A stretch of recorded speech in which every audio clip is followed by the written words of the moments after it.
Some might consider San Diego's North County to be an area of scenic coastlines, quaint main streets, and suburban homes, but police say underneath that pleasant exterior lies a severe gang problem. As part of our ongoing series, San Diego Gang Stories, KPBS reporter Anna Chintaklis tells us how gangs are affecting lives in all corners of the North County.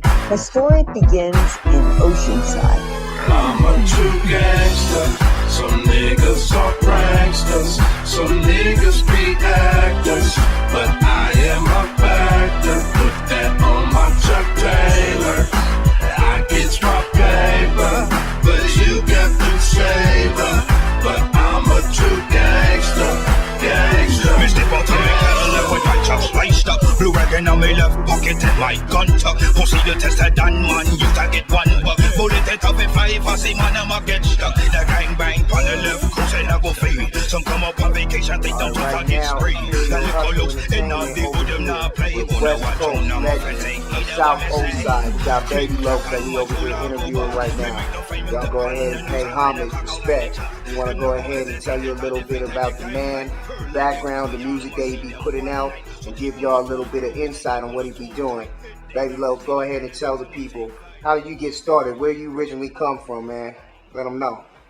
Originally, I was born in Hawaii and moved from Hawaii back in the late 70s over here. We went to the East Coast, moved to the projects, Fine View, Northview Heights projects out there in Pittsburgh, Pennsylvania. Then got a little older, you understand, shot back out to the West with Pops. Been out there ever since, man, putting it down. For sure. Now, Babee Loc, I mean, the type of music that you're doing right now is definitely original. You know, you can't say that there's any West Coast artists out here right now that's doing something like that. Right. So, really, how did you get started in, you know, the type of music you did, the influence and everything? Just go ahead and shoot us the whole nine with that. Well, the music thing, that just running the family, you know what I'm saying? My mom and my sister, my brother Slim, they be rapping, he been doing that since we was kids, you know what I'm saying? I always fell up under his limelight because I'm the little brother, you know what I mean? Right. And I always loved reggae music. That was just my shit. And I got in trouble a lot, you know what I'm saying, as a kid, so I had to get up out of here. Had to go move to Florida with Pops. Right. And the only cats in Florida that was like the gangbangers that I knew were kind of funny was the Jamaicans. Right. So I, you know what I'm saying, used to kick it with the Jamaicans over there, Little Vietnam. Right. In Florida, you know what I'm saying, and they used to be spitting that patois on me, but I didn't understand what the hell they were saying. So my partner was like, man, I ain't finna tell you shit, you just gonna have to listen and learn. So I did what I did with the OGs out here. I sat back, shut up and listened. Right. Started picking up on the lingo, homie. And I already loved reggae music, but I wasn't gonna rap because my brother was a rapper, you know what I mean? And that nigga good. You know what I'm saying? Right, right. I wasn't gonna be being a nigga limelight like that. So I started doing reggae on me and it just stuck. Right. You know what I'm saying? That's why I came up with that gangster West Coast. You know what I'm saying? Yeah, that real shit, man. So you said, okay, so out there in Florida, for y'all that don't really know Florida got a lot of Cubans, they got a lot of Jamaicans, Haitians, the whole melting pot for a lot of those West Indians. So that's what he's talking about, fucking with Florida like that.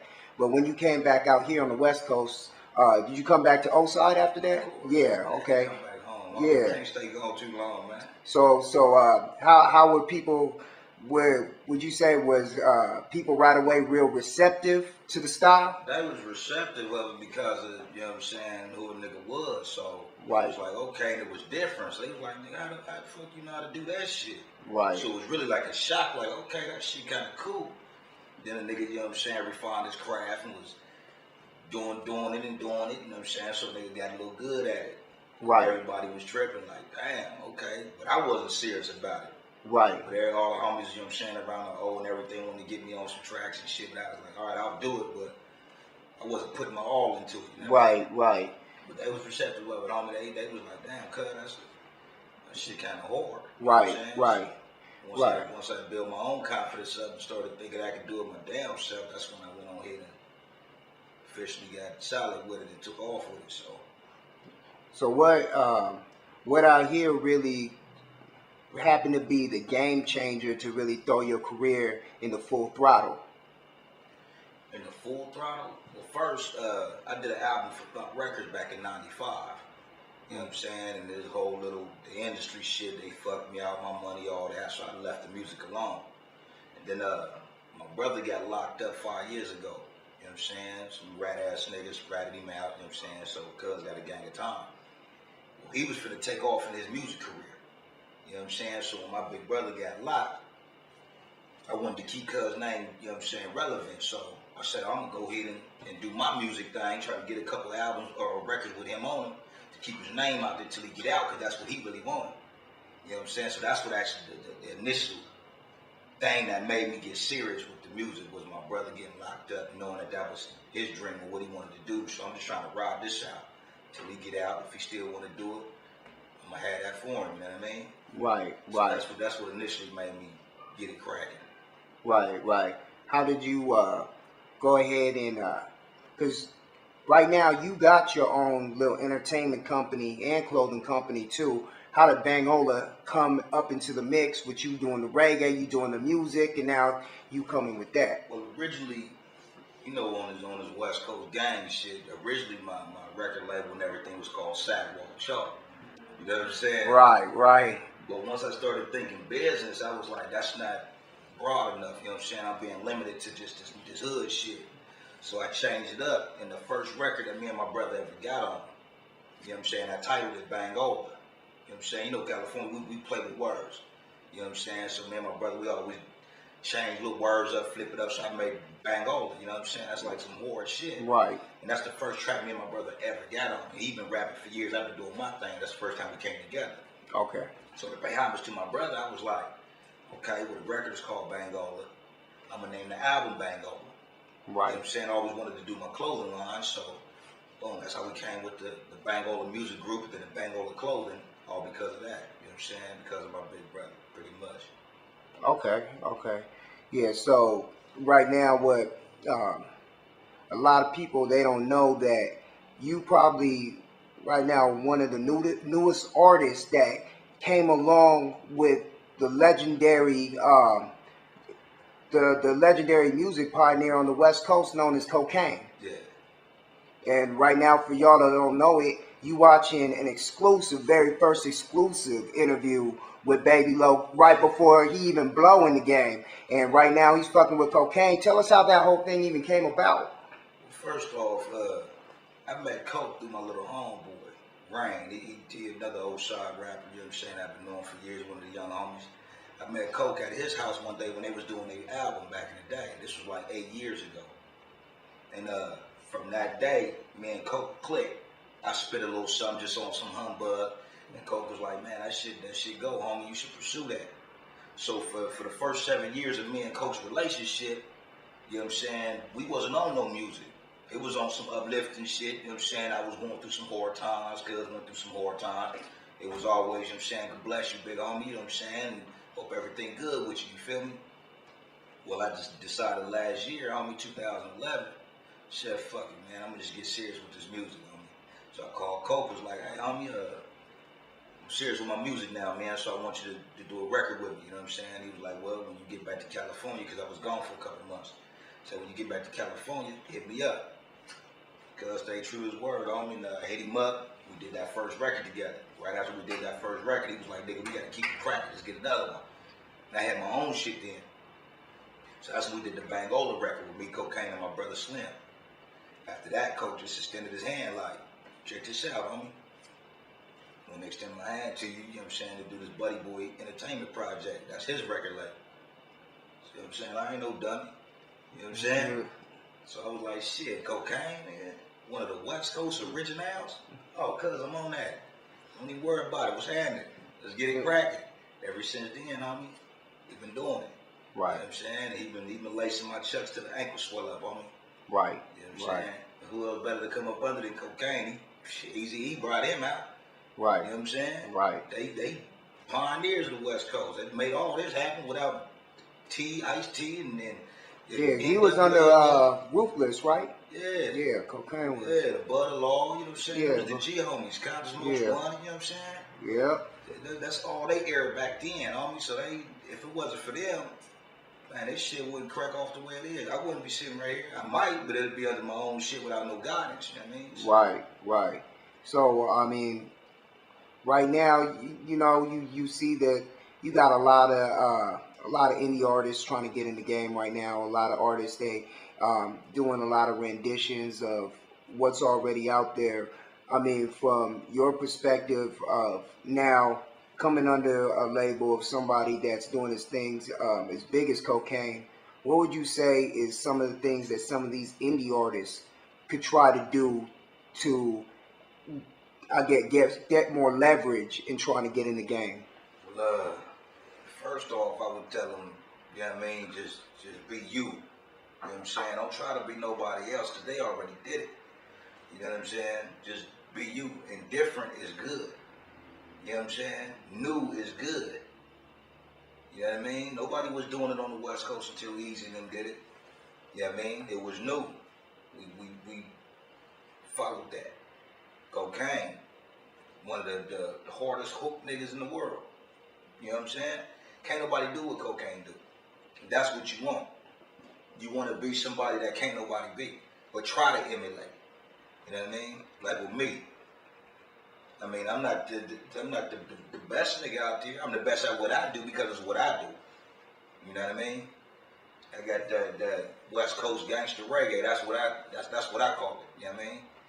Can't nobody do it like I do it because I'm the one that did it. There's a lot of reggae artists out there, but I'm me. Be you. Do something different. Right. You know what I mean? Different is good. Right. Set yourself apart from everybody else. Now, with you, like you said, you've been doing this for a long time, taking it back to the mid-90s, 95, 94. And now for you, I mean, really doing your thing, 2012, I mean, what do you see has been some of the biggest changes in this game? Good or bad? Shit, either way, how you see it. I mean, I don't knock nobody hustle, you know what I'm saying? Like the skinny jean wearers and all that. I don't knock nobody hustle because they different. They did what they did and people followed that, but they was the first ones to do it. The game changed a lot, you know what I'm saying? But it remains the same. It's still music. You know what I mean? You think the internet's played a big part? Oh yeah, everything is viral now.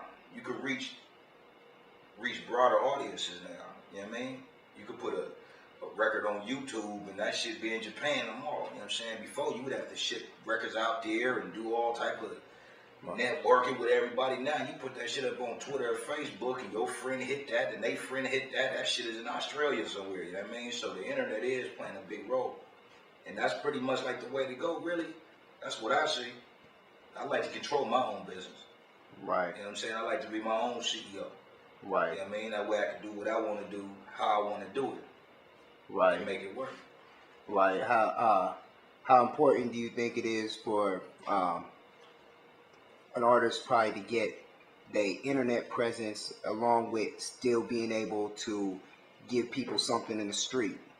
Oh, you got to be able to balance both. You can't have one without the other. You got to advance with time. You know what I mean? So back in the day, it was tape decks out the trunk. Then it went to CDs. Now everything is on the internet. We ain't doing tape decks no more, but we still got the CDs pushing on the block. You know what I'm saying? You still got the real hustlers that did the transformation from dope to CDs. You know what I'm saying? You'll see them out there with a trunk full of CDs and shirts and everything. Homies just getting their hustle on and still throwing it on the web with the website and, you know what I'm saying, everything. So they coincide. You really can't have one without the other. My bad. You really can't have one without the other, you know what I mean? It's a marriage now. It's right. New age. You gotta get, you know what I'm saying, computer savvy nowadays. Right, you know what I mean? So now as far as with Buddy Boy, I mean, I know that y'all have some things lined up we were talking about earlier before the interview. What's some of the projects going on that you could let us know about? Well, with the Buddy Boy Entertainment, man, it's really a movement that we pushing right now. You know what I'm saying? You got Kokane as the head honcho. You know what I'm saying? He the head of the label. Then you got me. You got Anissa Long, that's Coach's daughter. She sang. You know what I'm saying? You got the mother label mate, GD the Beast Boy out of Pomona. And he's sick on them tracks. You got Flo Joe, you got Traffic out of Australia. You know what I'm saying? DJ King Assassin. You got a lot of major moves cracking, man. We just did a Kokane's mixtape, Dr. Kokane. Get that on BuddyBoyEntertainment.com. Free downloads right now. I got a track on there with him. I'm still finishing up my album. You know what I'm saying? Due to be released towards the end of the summer. You know what I'm saying? We're trying to make it right. West Coast Music Awards? Oh, yeah. August, we got the West Coast Hip Hop Awards, you know what I'm saying, with Kokane hosting him and Spice One. Supposed to be getting up there performing at that. There's a car show, lowrider show in San Diego towards the end of the month, you know what I'm saying, supposed to be performing at that. We got a lot of things cracking, man. Got a lot of moves to make. Got the Traffic and Kokane album coming out. You got the Babee Loc Bangola album. Got the GD the Beast Boy album. Got the cartoon. You know what I'm saying? Got the clothing line. So it's a movement happening right now with Buddy Boy. Well, I heard, you know, I remember you were saying there's a few cats that you really gonna be fucking with over there with the West Coast Music Awards that's gonna be popping off. Well, you got GD the Beast Boy's will be performing with us, you know what I'm saying? You got Coke that's gonna be performing with us. You got a lot of the other OG homeboys that's going up there, you Spice One and all them, you know what I'm saying? Like, I'd work with Corrupt and all them. Everybody's supposed to be out there doing their thing, so it's supposed to be a movement. We're supposed to have a booth out there, you know what I'm saying? I mean, my clothing line cracking out there, you know what I mean? So, trying to do some big moves, man, get Buddy Boy out there for the world. Where, as far as people wanting to pick up, you know, any mixtapes, CDs, tracks, just get more connected with some of the units and merchandise that you move, and where can they find that? Where can they go ahead and cop your shit? Right now, you know what I'm saying, you go to BuddyBoyEntertainment.com. It's spelled BUDDEBOYENT.com. That's the label website. So you can hit all of us, you know what I'm saying, the artists. You get the mixtapes. I'm finna have my clothing line up in a minute. You know what I'm saying? I'm working on getting that together right now. I'm finna have a website for that. Got the Facebook, YouTube, Twitter, all that. Okay. You know what I'm saying? You can hit me on Twitter at Babee Loc. You know what I'm saying? YouTube is Babee Loc 1. You know what I'm saying? That's spelled BABEELOC. You know what I mean? So, like I said, be different. Right. That's Babee Loc. Can't be ordinary. Anything you want to shoot out to them before we wrap it up? Anything you got to say to these people out there that ain't familiar with the Babee Loc, but real soon about to get to know? Oh man, just get prepared, man, because I'm gonna try to get y'all something that y'all ain't heard or seen yet. You know what I'm saying? Got that West Coast Gangster Reggae. I'm telling you, man, it's a movement. This Buddy Boy, I got my record label, Bangola Music Group. You know what I'm saying? I'm gonna have a couple artists come out into that. I'm gonna try to get a function together to where it bring my city together with all the artists. There's a lot of artists out of Oceanside, California, that's doing their thing, but ain't got that much recognition or ain't got that foot in the door to get out there. So once I do what I'm supposed to do, I'm gonna come back and bring everybody with me. You know what I mean? But open the door for Daygo. Okay, of course. Yeah. Of course, not even Daygo, because Daygo already open. Yeah. You know what I'm saying? But Oceanside, you know what I mean? I'm trying to blow this Oceanside County up, man. Like I said, Oceanside County, you dig? There we go. For sure. Well, you heard it first, Babee Loc, Buddy Boy Entertainment. Went ahead and put it down. So if y'all have any questions or want to try to fuck with Babee Loc on any tracks, go ahead and get at him with all the information that he told you to contact him at. And he's always open for booking too. So he's going to be available for that. And y'all about to really see him blow. So this was an Imperial Hustle Entertainment production. You can find this imperialhustle.com. Look out for the Resource magazine. We're going to be dropping that real soon. And somewhere, anywhere, at a bit near you. She drives me crazy when she put that thing on me, and I love the way she strikes a pose. She's my Centerfold. Round and round we go. Welcome to my dream. They move it with her body on the couch. Tear the pony, make the girl scream and shout. Don't book up up and I run from the donkey. When they kill it, pull it out. Tell her shut up and put it on your mood. Me come in, I go play when it come for the sexual healing. But so good, girl, the paint up peeling. Put on soul and be from far to ceiling. She inside scream, stain like take us squealing. Me not go fuck ground when they come and put it down. You the one that you the bucket crumble and stumble down. Me butt shot, leave her about 6 foot in the ground. She tombstone retry dead by 3rd round. I did not go listen, it's roll up and glisten. Upon the side of the milk, I can go missing. We'll send out them boom boom search party. Tell them I go find it in the bonus kindness morning. She got a body that'll knock you to your knees. She got me crazy.